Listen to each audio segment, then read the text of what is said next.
My dear friend from No, we. Yeah, I think he's over here. Yes. Yeah, There will be two. Solo trouble.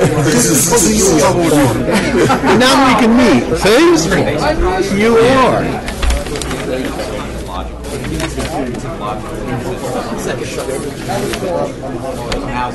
What's that? Okay, yeah, but. Oh, yeah. Good. Hanging in there. But that doesn't cut in here. Don't do that. Yeah, gotta love it. Is he walking or he's taking the? He's really new. A little bit. Yeah, that's what it is. Actually, he's eating your old. That's all right. You know, so He's got their old. They're telling me I'm too old. I don't know. We Jersey City guys. We go down. I know that one time we had a railroader that his car got shot. She's 93. So I went to school there. He got in jail for about 3 weeks until they actually were investigating. Had a guy arrested. Union Hill and Emerson. They were able to find the, it was a known felon, so therefore they got him. So a lot of time beyond that, you don't get that kind of exposure. But it's a dangerous business. I know that I was at an event years ago. I'm not going to say what kind of a parade it was or event, but I noticed. I mean, I grew up in the street. I live in Elizabeth. I've had a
North Jersey Transportation Planning Authority's March 12th meeting of the Board of Trustees, and I'll take this opportunity to welcome Mayor Raz Baraka of Newark to the meeting. We're glad to have him with us. He's a member who sits in our board, so he's here with us. As a reminder to all members, the microphones around the board table are very sensitive, and this meeting is being taped and webcast. Now, to start the meeting, I would like to have Beverly Morris to read the Open Public Meetings Act. Beverly?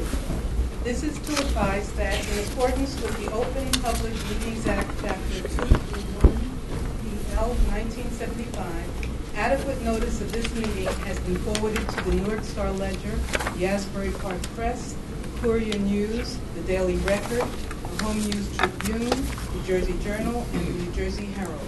It was posted in the Essex County Hall of Records in Newark and on the bulletin board of the Lieutenant Governor in Trenton. Thank you very much, Beverly. Will everybody please join me in honoring the flag, please? I pledge allegiance to the flag of the United States of America and to the republic for which it stands, one nation, under God, indivisible, with liberty and justice for all. Beverly, will you please do the roll call? And I understand that Craig Ambrose from the Governor's office is on the phone. Sir. Morning, Craig. Present. Essex. Present, not voting. Hudson. Here. Hunterdon. Yes. Jersey City. Here. Middlesex. Here. Monmouth. Present. Morris. Newark. Present. On the phone. Ocean. Here. Passaic.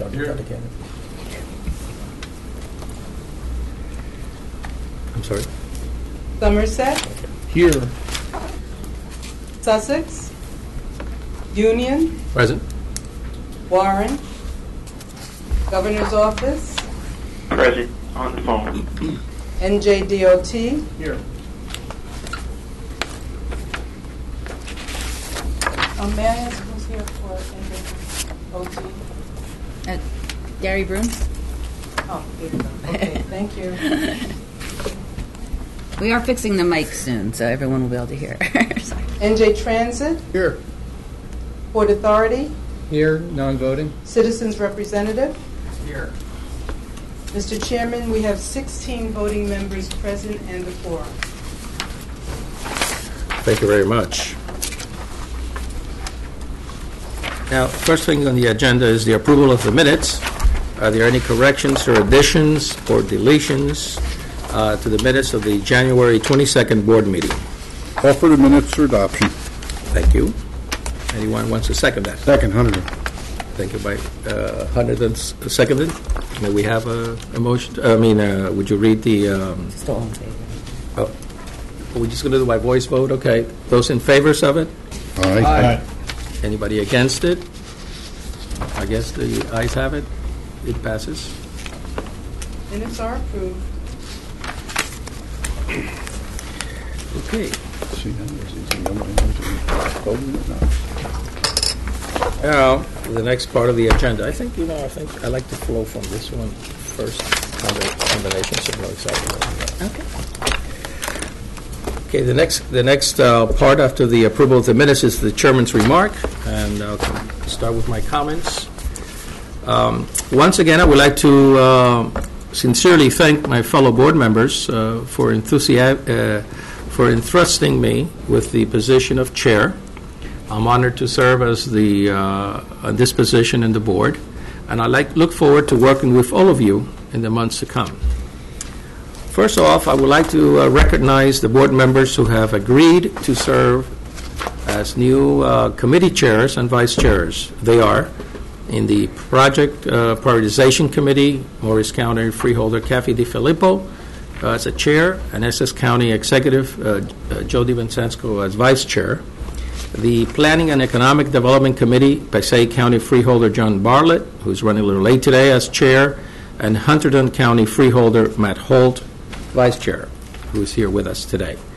The Freight Initiative Committee will be Middlesex County freeholder Charles Kenny, over here, and Ocean County freeholder John Kelly, Vice Chair. I thank all of them for their dedication to the board. The full membership list of committees was sent via email about 2 weeks ago and is included in your board books today. Also, let me take the time to recognize Peter, who's here today with us. Peter Palmer, our, I guess, Chair Emeritus, I guess. Thank you, Peter, for being here with us. As I mentioned in our meeting in January, everybody comes to this position with your own particular backgrounds, approach, and concerns.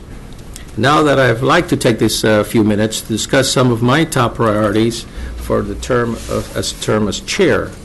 A reliable and efficient transportation system is critical to our region in so many ways. It should spur economic activity and attract employees to our region. It should give our workforce good access to employment opportunities.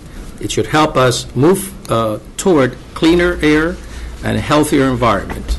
It should enhance quality of life for all of our residents. And of course, it should be safe for all travelers, regardless of age, income, disability, or choice of mode.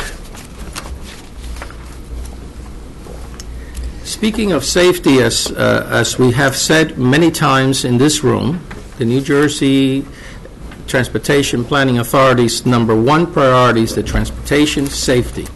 This is reflected in the Plan 2045, the long-range plan for this board's approved in November, and that is the Street Smart covers the education and enforcement, while local safety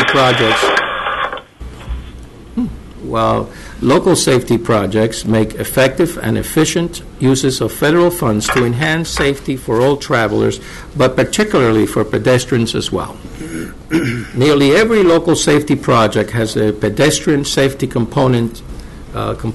In January, this board approved the slate of projects that included $46.6 million for 11 projects with a specific pedestrian safety improvements, including pedestrians refuge islands, improvements to signals and crosswalks, and much more. I want to assure all of you that the NJTPA commitment to safety will remain strong while I am chairman. It is important to keep in mind, though, that there are many other critical priorities of our region. In fact, I'd like to take a moment to talk about another 3 E's: economy, the environment, and equity. All of these are elements of Plan 2045, as well as Together North Jersey Plan, that played a very important role in developing the Plan 2045 and the Unified Planning Work Program we all slated to adopt today. As we know, transportation investments are critical when it comes to the economy. Workers and goods need to be able to move efficiently and in and around our region. We are home to the largest port in the East Coast and a massive goods movement and logistic industry, as well as the robust and diverse workforce that needs to reach every corner of our region, as well as New York City and other important points outside of our immediate borders. The port and related businesses present a huge opportunity for the people in our region. I am pleased that the Port Authority of New York and New Jersey's Council of Port Performance will be hosting the first Career Awareness and Job Expo focused on the port in my hometown of Elizabeth on April the 18th. This event will inform job seekers and other members of the public about the importance of the port and about the job opportunities generated by all the trade and related activities in the port area. I am pleased that Union County College will be participating, and I look forward to attending this event. Even as we look to size the economic opportunity created by the port, we also must be mindful of our environment. This includes looking for ways to expand opportunities for replacing old trucks going in and out of the port, these must remain a priority in order to reduce the emissions that we have the greatest impact on people who live close to the port. As chairman of the NJTPA, I will support this and other opportunities to improve our environment. Another important example of the NJTPA's work to prepare the region for motor vehicles powered by electricity and alternate fuels, which we heard about in the February Joint Committee meeting. The NJTPA worked with 3 municipalities, Montclair in Essex County, Secaucus in Hudson County, and Woodbridge in Middlesex County to help them develop readiness plans for vehicles charging infrastructure and related improvement as part of this work. The NJTPA also developed a guidebook that other municipalities can use to develop their own readiness plan. These materials are posted in the NJTPA website, and I encourage everyone with an interest in this important work to take a look at them in the months to come. The NJTPA will be working with Sustainable New Jersey to provide technical assistance to interested municipalities. Electric vehicles are just one example of how new and emerging technologies are creating opportunities for us in the NJTPA region. We have also looking on how smartphones, data, GPS systems connect and automated vehicles and more will be affecting our transportation system. The NJTPA must continue to lead the region discussions about these technologies. As I mentioned in the 30, I want to discuss equity, which ties directly into all subjects I have already mentioned, whether it's our overall approach to transportation, investment, and technology, our decisions about where to invest safety funding, our approach to improving air quality and the environment, or our efforts to strengthen and grow our economy. We must ensure that all of our region's residents, and I mean all of our region's residents, benefit from the good work that we do here at the NJTPA. As I mentioned in January, each of us at the NJTPA board table brings our own experiences and perspective to the job. As an immigrant in this country and the first Latino to hold such a position as chairman of the NJTPA, I want to stress that we are here to serve all the residents of our region and to see that everyone benefits from our transportation system and all the opportunities it provides. By implementing the Plan 2045, we can make a great strides toward that goal. I look forward to working with all of you to make that happen. To that end, during my time as chair, I would like to meet with as many board members as possible to talk about the importance of the NJTPA and everything that we do. And I've asked staff to reach out to the board members about possibly meeting in your home county or city, and I look forward to seeing you throughout this region. And to that, I thank you very, very much. Now, NJDOT, are there any comments or remarks this morning? No, thank you. Thank you very much. New Jersey Transit, any remarks this morning? No, thank you. Thank you very much. Now, thanks again to Mayor Baraka for joining us today, and I understand that you would like to have some few minutes to say two things to the board. Yes, good morning, everybody. Thank you for giving me the opportunity to be here. Usually Phil Scott, our Director of Engineering, is here in my stead, and I'm sure he's doing a great job. I wanted to talk specifically about Newark Penn Station, particularly since everybody here and throughout the state of New Jersey probably enters Penn Station at some point in their lives multiple times. Every train that comes up the northeast corridor stops at Penn Station, whether you're talking about the Amtrak, New Jersey Transit trains, the Port Authority trains. All these trains go through Penn Station. Millions of people a year travel through Penn Station. It is an economic engine, not only for Newark, but for this entire region. In fact, we had a conversation when Mars, the candy company, was making a consideration to come to Newark, and by the grace of God, they have agreed to make Newark their home, the conversation was around Penn Station, was around their commuters who would have to use Penn Station every day to get to the city of Newark and back to their place of residence, and were there any plans to do anything about the way Penn Station looks. I think that it is high time that we do some kind of improvement to Penn Station, period. It is absolutely not in up to the par in terms of what we think it should be in the city of Newark, or comparatively speaking to any of these stations that are on that northeast corridor line. Many of these stations have had significant investment in it, have had the opportunity for a makeover, a facelift, or a very significant redevelopment in the station. If you take 30th Street Station in Philadelphia, the work that was done there. If you take Penn Station, Union Station in Washington, D.C., what it was like prior to what it looks like today. I was a student at Howard University, and I went through Union Station many, many times in the 80s and 90s. It is a completely different station now. It is a destination station. It is also an extension of the economic growth that has happened in the Washington, D.C. area, given the recent times. Newark Penn Station still looks like a relic, and it is incredible architecture, I might add, as many of the old buildings are in the city of Newark. But it's time that we put some significant investment in that station to improve the commuter experience, to add more life and light to that area and to that community, particularly in the East Ward, the Ironbound section of our city that sees a considerable amount of economic activity. To the downtown area, we are building Mulberry Commons.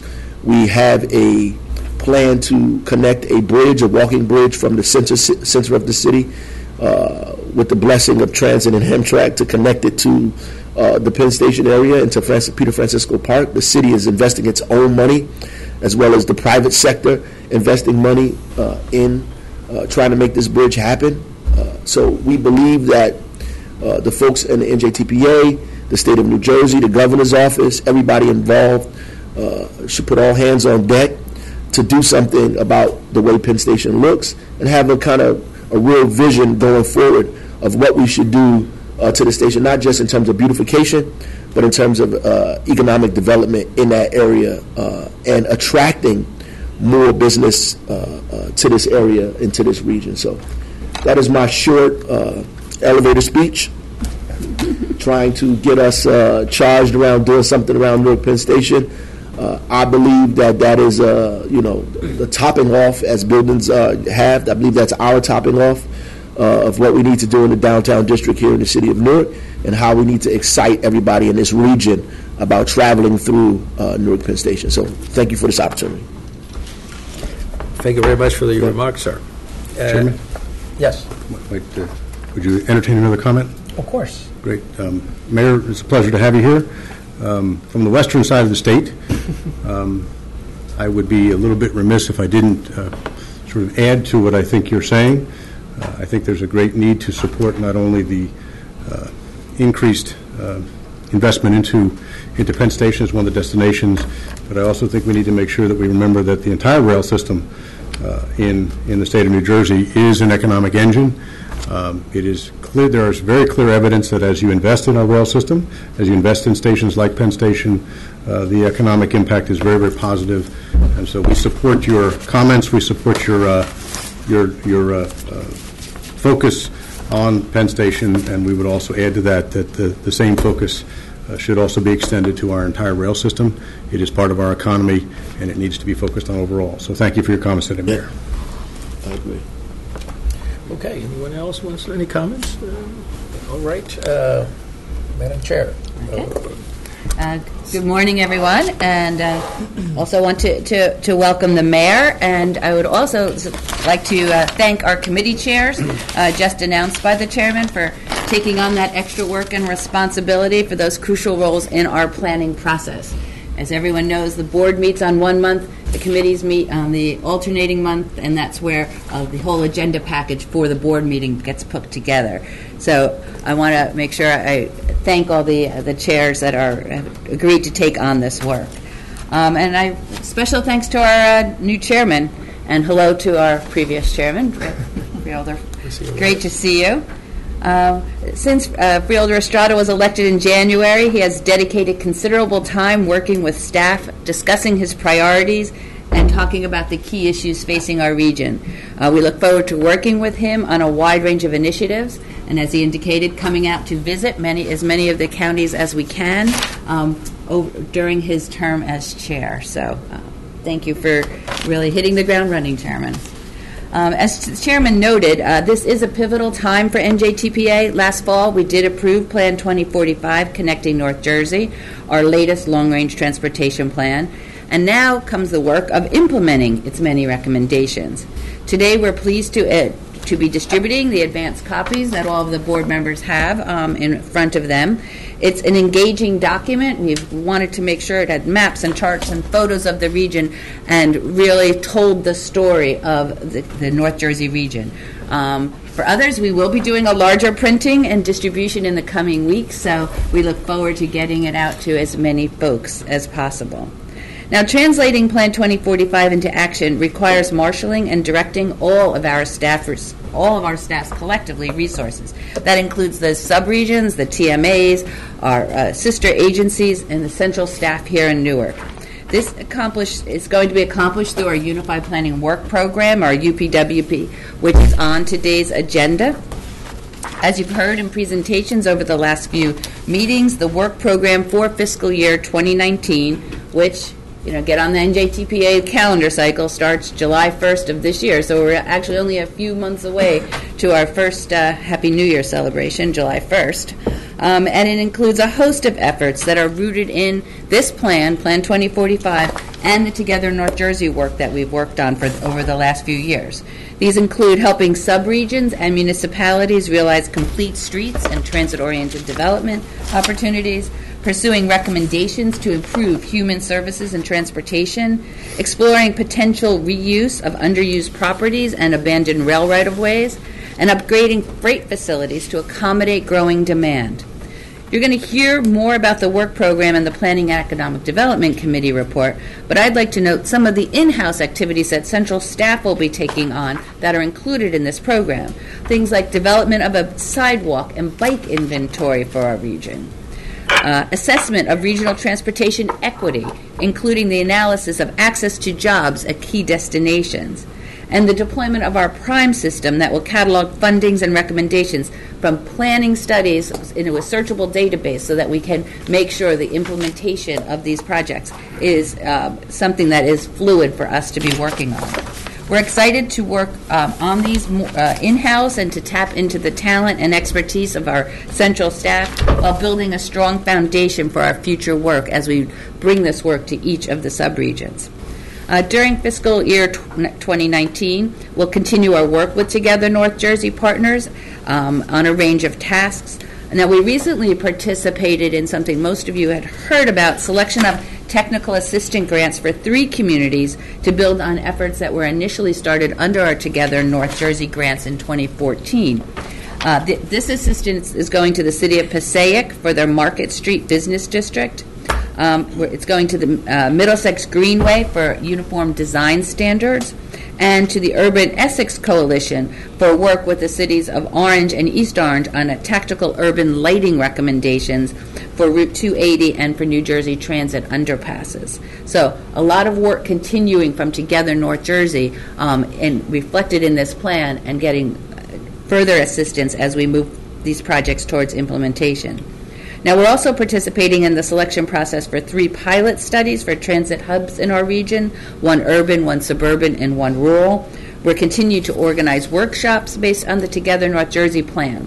Upcoming sessions are going to cover topics such as healthy communities, repurposing small idle properties for the new economy, the overall funding opportunities and grant opportunities for municipalities and the counties throughout our region. All of these activities are coordinated through 4 Together North Jersey task forces that meet regularly to work towards making our region, as you've heard us say many, many times, to make our region more competitive, efficient, livable, and resilient. So I Won't be the last time you hear me use those 4 words, but it's an important theme that carries from Plan 2045 to the work we're doing here at NJTPA. And the chairman mentioned safety. Obviously, a continuing piece of work that the chairman has made clear we are to keep as a top priority here at NJTPA. So turning to our Street Smart Pedestrian Education and Safety campaign, I want to have special thanks and acknowledgments to 2 of our TMAs for Heart and Transoption. These 2 TMAs have led several local campaigns in their areas, and they're now providing training to others who want to participate in this. They provided training last week in Westwood. That training also included police officers from neighboring Hillsdale who hope to also have a campaign this summer. NJTPA staff is working with the TMAs on these training sessions and is also doing outreach and training focused on law enforcement. Training was scheduled for police officers in Fort Lee and Garfield, but we had to postpone those last week because of the storm. But the training is going to be rescheduled to help them prepare for campaigns in Fort Lee and Garfield later this year. Now, on March 28th, we're planning on holding a general training workshop in Middlesex County, and we're also having another training for the RTAC, for our Regional Advisory Committee. These are going to be geared towards local officials as well as stakeholders, nonprofits, volunteers, and others interested in helping us further our Street Smart efforts. We've also begun working with Rutgers through CATE, the Center for Advanced Infrastructure and Transportation. They're going to help us do more of our pre- and post-campaign evaluations to gauge the Street Smart campaign's impact that it's having. And we're also starting a new project to review, and we're going to be looking from input from many of the participants around the table and those of you who have run Street Smart campaigns to update our Street Smart messaging and branding later this year. And meanwhile, campaigns are ongoing and have been conducted in a growing number of towns as we continue to approach our goal, and I'll tell you, I don't mind exceeding a goal that we set, but our goal of 100 communities participating in our Street Smart effort. Now, you all know where you can get the information on our website or on the bstreetsmartnewjersey.org. But of course, if you know any municipalities interested in launching, and this is important, not just launching, also continuing, revamping, or enhancing a Street Smart effort that they did, please let us know, because this campaign is out there to help us really shift the needle on the pedestrian safety issues that we struggle with throughout New Jersey. Chairman, as always, there's much more to report on. We have central staff activities in everyone's book. I have staff in the room if people have any questions about anything listed in the central staff highlights. At any time, people want to let us know. And with that, Mr. Chairman, that concludes my report. Thank you very much. Our next item is G, committee reports, and today will be Freeholder DeFilippo could not be here today, so I will read her committee. I think rather than report. Reading on the phone, right, we were going to have. Right. Yeah. I know Freeholder DeFilippo's on the phone, but I think probably sounds a little better if I do it from up here.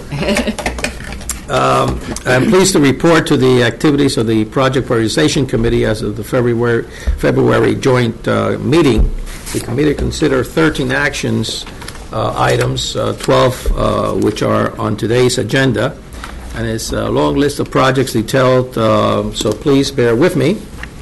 First, concern and request of the City of Newark to add the Broad Street Traffic Signal Optimization Project to the Transportation Improvement Program, or TIP. This action would add $1.7 million, so repurpose earmark funding to the fiscal year 2018 element of the TIP so that the project can be authorized. Congress made these earmarked fundings available for repurposing when it passed the 2016 Consolidated Appropriations Act. The committee recommended approval of this minor amendment, which is listed as action item number 1 on today's agenda. Next, the committee considered approval of minor amendments to the current TIP to transfer federal congestion mitigation and air quality, or CMAQ, funds to the New Jersey Transit to support the local mobility initiative shuttle program. This action would transfer $2.8 million from the NJDOT local CMAQ money initiative line item to the New Jersey Transportation Small/Special Services Program line item in order to support shuttle initiative previously endorsed by the NJTPA Board of Trustees. This is listed as action item number 2 on the agenda. Next, NJDOT has requested approvals of a package of minor amendments that would program federal funds for 11 state projects that are listed on the Transportation Improvement Plan. Sources of this federal funds includes the National Highway Performance Program, the Surface Transportation Block Grant Program, and repurposed earmark funding.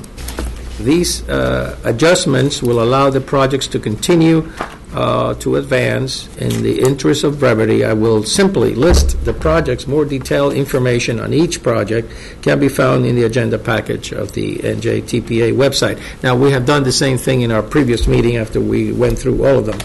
These minor amendments are for the following projects, and I'll list some of the projects, or all of the projects. Route 15, bridge over Poland's Kill in Sussex County, Route 10 westbound Route 287 to Jefferson Road in Morris County, Route 4 Grant Avenue Bridge in Bergen County, Route 31, Route 7822 to the Great Rock Roads in Hunterdon County, Route 80 Taft Avenue pedestrian bridge over Route 80 in Passaic County, Hamilton Road Bridge over Conrail Ray Road in Somerset County, and I guess that's why Peter's here today, making sure this is going to happen.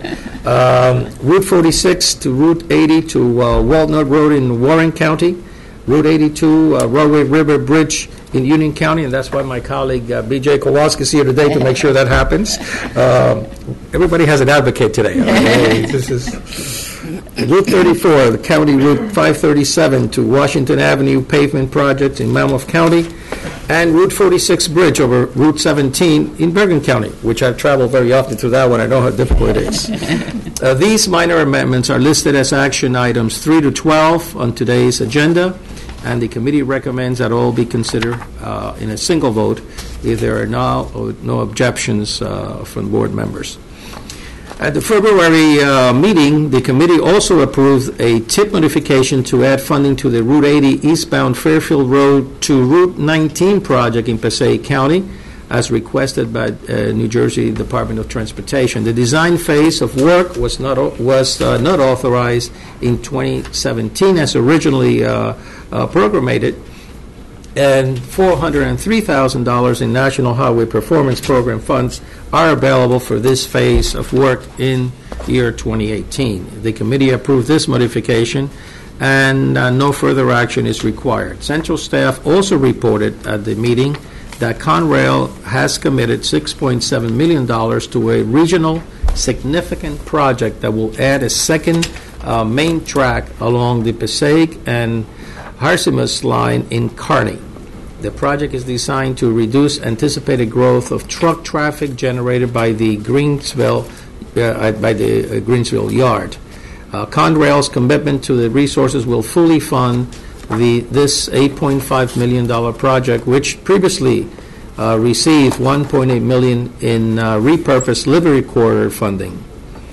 In keeping with the NJTPA Board's recently approved policy of including third-party revenue sources in the TIP, the president of Conrail has provided a letter of funding commitment.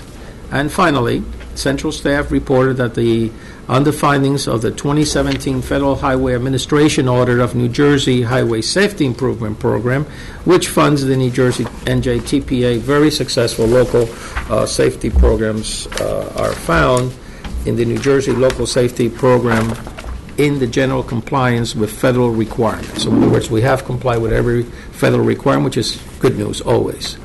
Great job our staff is doing. And our investments were found to satisfy the performance measure requirements. The final process review report, which is emailed to the board members and the RTAC last month, included some observations and recommendations for all the state's MPOs and NJDOT in carrying out the program. And this concludes the comment that the committee report on behalf of Freeholder DeFilippo. Let's see, that brings us. Now, number one, which is the minor amendment to the FY 2018-2021 Transportation Improvement Program to add Newark Broad Street Traffic Signal Optimization Project, and as requested by the City of Newark. May I have a motion to approve this resolution? Newark. Newark moves it, and Second, Ocean County. Ocean County. Could we have to a vote there, Beverly? Bergen? Yes. Oh, any comments? I'm sorry. I have an echo. That sounds good. Any comments on this particular item? Any from the board, from the public? Seeing none, I guess we'll move forward with that. Go ahead, Beverly, now. Bergen? Yes. It's okay. Hudson? Yes. Hunterdon? Yes. Jersey City? Yes. Middlesex? Yes. Monmouth? Yes. Morris? Yes. Newark? Yes. Ocean? Yes. Somerset? Yes.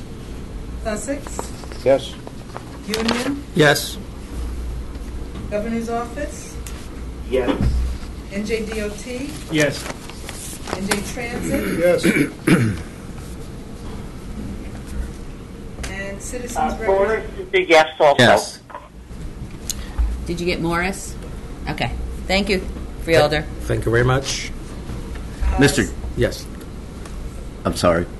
Warren County is here now. So, Warren? yes. Okay. And Citizens Representative? Yes. Okay, the motion is carried. Thank you very much. Number 2, minor amendment to the fiscal year 2018 to 2021 Transportation Improvement Program to transfer federal funds to New Jersey Transit to support local mobility initiative shuttle program. That's the, okay. May I have a motion to approve resolution? So moved, Hunter. Hunter the moves. May I have a second? Second, Somerset. Thank you, Somerset.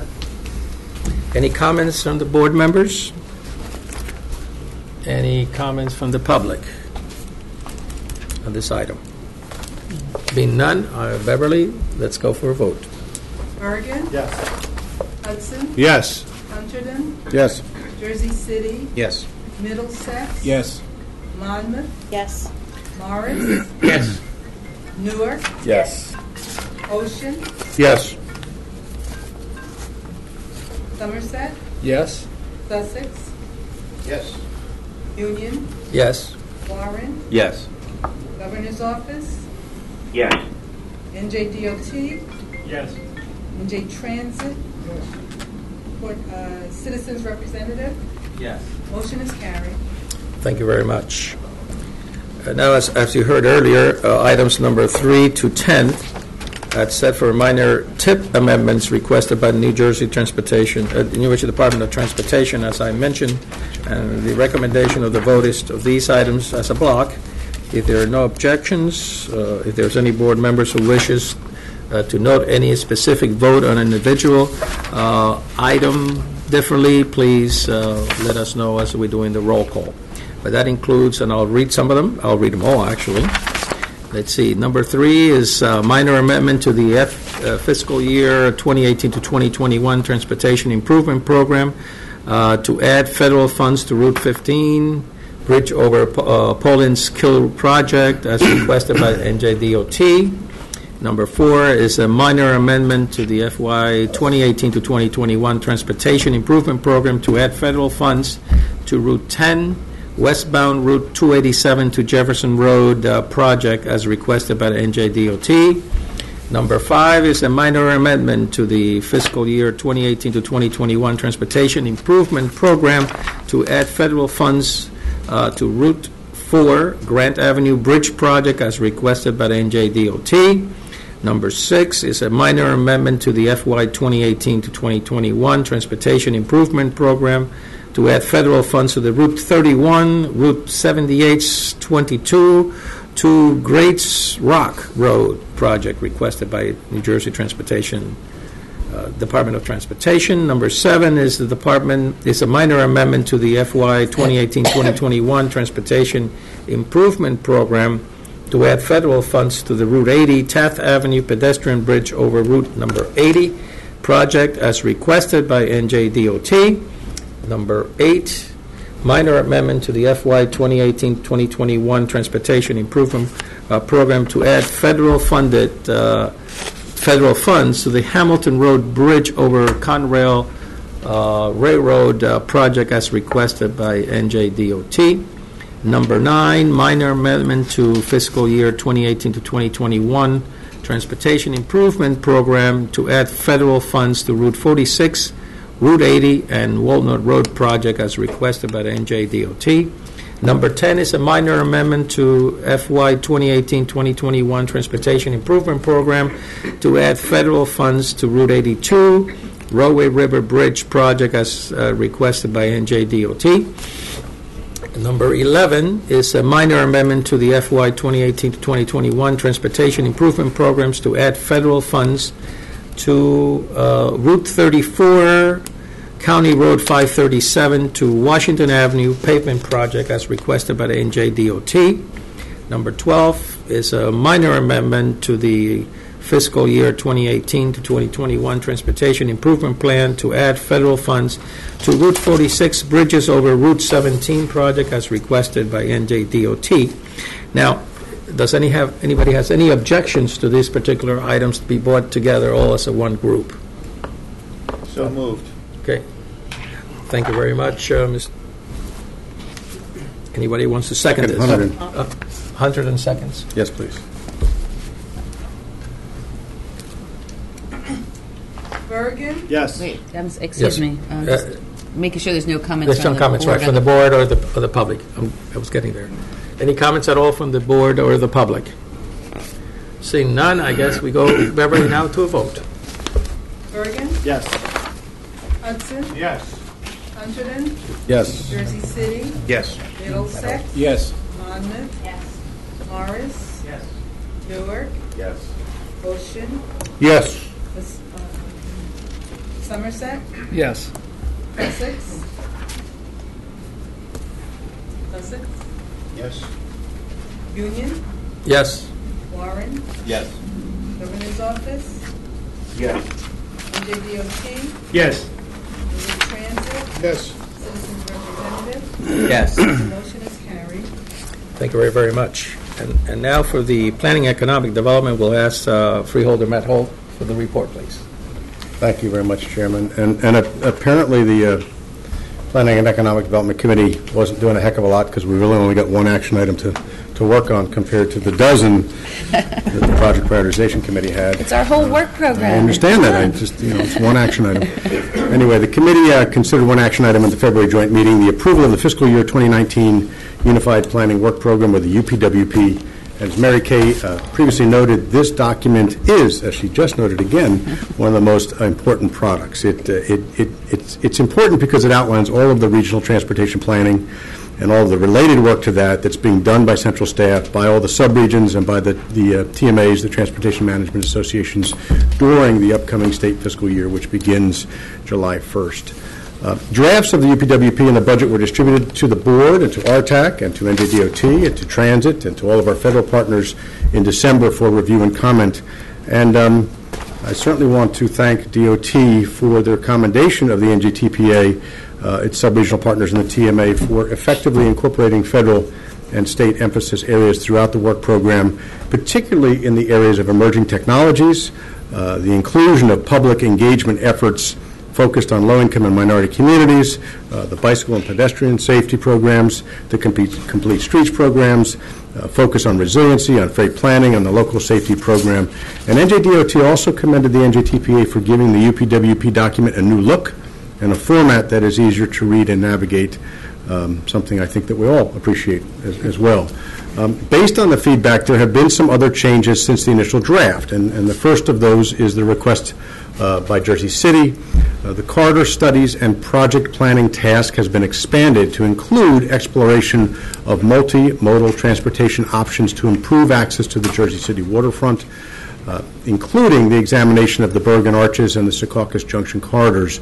It is a beautiful piece of waterfront, by the way, from someone who remembers almost 50 years ago when it was not a beautiful piece of waterfront. This will be a coordinated interagency effort, and the Hudson County's work program has been modified to note their participation in this task. In addition, NJDOT requested that all three of the state's MPOs continue to assist with the collection of model inventory of roadway elements, or MIRE. That's the acronym, guys. The NJTPA has been happy to assist in this effort and has added it to the interagency planning collaboration task. NJ Transit provided input on transit-related activities, and it noted work efforts where they will be actively engaged with the NJTPA, specifically in the corridor studies, project planning, and local mobility programs. In the area of freight planning, an activity for developing and monitoring freight performance measures has been added to the work program, and like all of NJTPA's performance work measures, this effort will be coordinated with other agencies. If we look under the environmental and climate change planning task, a new effort was added for coordinating with other agencies to address resiliency issues, and those areas include working with NJDOT and with the Federal Highway Extreme Weather Pilot Program. It should be noted that the budget for training and for professional development and consulting contracts was reduced. The committee recommended board approval of the 2019 UPWP, which is listed as action item 13 on today's agenda. At the joint meeting, central staff alerted the committee that two important upcoming action items concerning federally required performance measures. The committee will consider these items in April, and they will come before the board in May. One of them will be the endorsement of an agreement between the state's MPOs, NJDOT, New Jersey Transit, and the Port Authority that documents cooperation on target setting for the performance measures. This includes safety performance targets that were adopted by the board this past fall. The other action item involves setting targets for congestion performance measures for urbanized areas with more than 1 million people. Our region is part of two such areas, the New Jersey-Philadelphia urbanized area and the New Jersey-New York City urbanized area. And staff has been working with the other agencies and MPOs in these areas to develop targets for two required measures. One is excessive delays and single occupancy vehicle rates. Further information will be available for the upcoming round of meetings. Finally, central staff also updated the committee on NJTPA's recent participation at the Future Cities competition held at Rutgers in January. The event features model cities designed and built by middle-class students and includes participation by various public agencies and private firms, all of which are giving students a chance to meet working professionals in the planning and engineering areas. Staff members explained what it is that NJTPA does. It guided students in an exercise involving complete streets and encouraged them to think about how well-planned cities help to make the world a better place overall. And with that, Mr. Chairman, I conclude my report. Thank you very, very much. May I have a motion? Well, actually, the next thing is the approval of fiscal year 2019 Unified Planning Work Program, which is attached. Here's the book in front of you. It's number 13. May I have a motion to approve this resolution? Thomas moves. Thank you very much. You have Terry O'Connor. You have that one? Okay. And seconds? Citizen second. Okay. Citizen second. Okay. Sorry about that. We'll take a rain check on yours there, sir. Okay. We go to any comments from the board members, or any comments from the public about this very important document. Okay. Being none. Beverly. Bergen. Yes. Hudson. Yes. Hunterdon. Yes. Jersey City. Yes. Middlesex. Yes. Monmouth. Yes. Morris. Yes. Newark. Yes. Ocean. Yes. Somerset. Yes. Essex. Yes. Union. Yes. Warren. Yes. Governor's Office. Yes. NJDOT. Yes. The Transit. Yes. Citizens Representative. Yes. The motion is carried. Thank you very much. The next item is the Freight Initiatives, and now I'll call Freeholder Charles Kenny, Chair of the Freight Initiatives Committee, to give the committee a report. Thank you, Chairman. I am pleased to report on the February meeting of the Freight Initiatives Committee. It was a jam-packed meeting. At the meeting, the committee heard 3 presentations focused on accommodating truck movements in dense urban settings and in communities implementing complete streets and smart growth policies. First, the committee was joined by Axel Carrion of UPS, who briefed us on the company's approach to the challenges associated with the e-commerce deliveries. He noted that the internet sales increased 16% in 2017 and were responsible for 49% of overall growth in retail sales. This high demand means that UPS drivers are facing more challenges in terms of congestion, competition for curb space, servicing high-rise buildings, local restrictions on trucks, and other issues. Mr. Carrion discussed some ways UPS is working with municipalities to address these challenges through both low-tech and high-tech innovations. In some U.S. cities, the company has launched three-wheeled cycles called e-trikes that are mounted with large boxes to hold deliveries. These vehicles have easier access than trucks to many urban areas and a low environmental impact. UPS also has a variety of alternatives where customers can pick up packages, including delivery lockers, local business partners, and alternative locations for customers who cannot be on hand to receive a package. On the high-tech side, UPS maximizes driver efficiency through the Orion route navigation system, which uses hundreds of thousands of calculations every second to configure the most optimal delivery routes. Next, we heard from Allison Conway, Associate Professor of Civil Engineering at the City College of New York.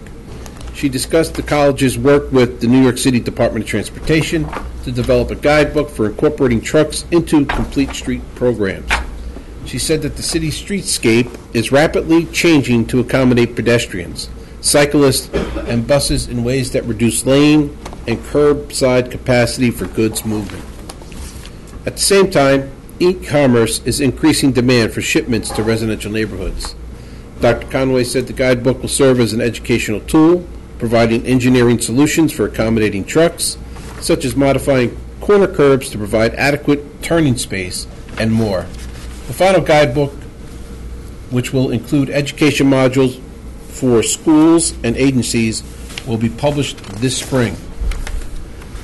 Next, we were joined by Chris Lamb of Cambridge Systematics, who introduced another guidebook for integrating freight into downtowns and other smart growth environments. Published by the National Cooperative Highway Research Program, the guide offers best practices for designing places and streets, managing parking and loading zones, and promoting safe and efficient logistics. Mr. Lamb pointed out that freight supports community livability in terms of manufacturing, warehousing and distribution, construction, retail, restaurant, institutions, direct-to-customer delivery, and waste management. All three of these speakers stressed the importance of coordination across all sectors and organizations, municipal, regional, state, and federal, as well as private entities and communities, to find better ways to address good movements, which, after all, is playing an ever-increasing role in your economy and quality of life. Also at the meeting, we heard from the NJDOT that the department received 77 applications totaling $152 million for $30 million available in the new Local Freight Impact Fund program. Eligibility assessments have been completed, and the local aid office is starting field work and analysis on the applications. We also heard from the Port Authority that a rule change by the New York City Department of Transportation has eased permitting requirements for overweight containers moved by trucks crossing the Goethals Bridge between New Jersey and the Hook Marina Terminal in Staten Island. Hopefully I said that right. We were told that the freight community is very pleased with this development. The Port Authority also reported that work will begin on the Tier 2 environmental impact statement for the Cross Harbor Freight Movement Project. It will consider two alternatives: an enhanced rail float operations between Jersey City's Greenville Yard and Brooklyn, or a new freight tunnel connecting the two areas. Mr. Chairman, that concludes my report. Thank you very much, Freeholder Kenny. Appreciate it very much.